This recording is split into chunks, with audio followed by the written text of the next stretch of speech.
Last thing before we go tonight, the ongoing campaign of coronavirus misinformation and disinformation and its willing enablers at certain cable news networks. You can call it the other big lie.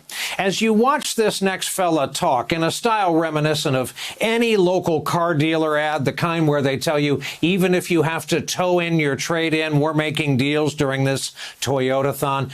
Try to remember this as you watch this guy. He has an undergraduate degree from Tufts. He has a master's and a PhD from Harvard. Those institutions must be so very proud of Peter Navarro. Last seen carrying a White House photo to his car on his last day at work. The noted conspiracy theorist Peter Navarro was the trade czar in the Trump White House and was in charge of ramping up production during COVID. So just like Azar and Birx and Pence, the whole lot of them, he bears whatever his share is of the responsibility for the malpractice, mismanagement, and the death toll. One thing you may not have heard, this is news, is the virus is Dr. Fauci's fault. At least that's what Peter Navarro says, and it must be true because he said it on Fox News and they seemed fine with it.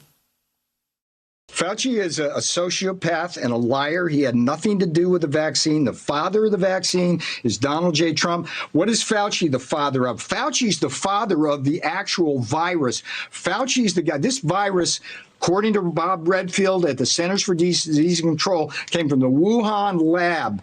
And basically, we had Fauci not only funding that lab with American taxpayer dollars, he authorized this thing called gain-of-function research. He allowed the Chinese Communist Party, the People's Liberation Army, to genetically engineer a virus using gain-of-function. I call it the Fauci virus now. If he wants to be the father or something, he's the father of the virus that's killed over 500,000 Americans. Well, Peter, we're still trying to get to the bottom of that, and we're definitely going to bring you back when we get more information on it.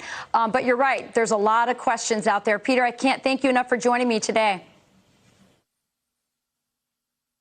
Remember, folks, even if you have to tow it in, Peter Navarro hit all the marks there, didn't he? Fauci, an obvious sociopath. You got the Chinese, you got the communists, you got the People's Liberation Army. And even as the Fox anchor pointed out, there's a lot of questions out there. You see, in our business, that's what you say when it's just too messy to say that your guest just lied on live TV.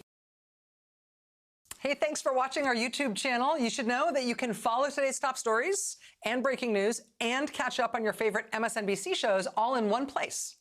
Download the NBC News app today.